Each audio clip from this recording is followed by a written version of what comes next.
Hello friends, இந்திய அரசியலமைப்பு உருவாக்கத்தில் எக்ஸாம் பாயிண்ட் ஆஃப் வியூவில் முக்கியமான பாயிண்ட் பார்க்கலாம். ஃபஸ்ட்டு பாயிண்ட், நேரு 1946 செப்டம்பர் மாதம் ஒரு இடைக்கால அரசை அமைக்கிறாரு. ஓகேங்களா? அதனைத் தொடர்ந்து நம்ம இந்தியன் கான்ஸ்டியூஷன் உருவாக்கத்தான பணிகள் மேற்கொள்ளப்படுகிறது. அதற்கான முதல் கூட்டம் எப்போ நடைபெற்றது பார்த்தீங்கன்னா 1946 டிசம்பர் 9 அதற்கான முதல் கூட்டம் நடைபெற்றது. இதில் தற்காலிக தலைவராக டாக்டர் சச்சிதானந்த சின்ஹா தேர்ந்தெடுக்கப்படுகிறார். இவரை தலைமை ஏற்கும்படி சொன்னது யாருன்னு பார்த்தீங்கன்னா ஜேபி கிருபாலினி அவங்க தான் இவங்களை தலைமை ஏற்கும்படி சொல்லியிருப்பாங்க. அடுத்து சச்சிதானந்த சின்ஹா மரணத்தை தொடர்ந்து நிரந்தர தலைவராக டாக்டர் ராஜேந்திர பிரசாத் அவர்கள் தேர்ந்தெடுக்கப்படுகிறார்கள். இது எப்போ அப்படின்னா டிசம்பர் 11 2 நாள் கழித்து இவர் நிரந்தர தலைவராக தேர்ந்தெடுக்கப்படுகிறார்.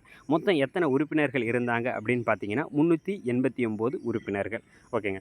இந்திய அரசியலமைப்பு கடைசியாக எப்போ ஏற்றுக்கொள்ளப்பட்டதுன்னு பார்த்தீங்கன்னா 1949 நவம்பர் 26. இந்த நவம்பர் 26 தான் நம்ம கான்ஸ்டியூஷன் டே அப்படின்னு சொல்லுவோம். ஓகேங்களா? இதில் எத்தனை பேர் சைன் பண்ணி ஏற்றுக்கிட்டாங்கன்னா 284 பேர். ஓகேங்களா? 284 பேர் சைன் பண்ணி தான் ஏற்றிருப்பாங்க. ஓகே. கடைசியாக எப்போ நடைமுறைக்கு வந்துன்னு பார்த்தீங்கன்னா 1950 ஜனவரி 26. ஓகே ஃப்ரெண்ட்ஸ், வீடியோ பிடிச்சிருந்தா லைக் பண்ணுங்கள், ஷேர் பண்ணுங்கள், மறக்காமல் சப்ஸ்கிரைப்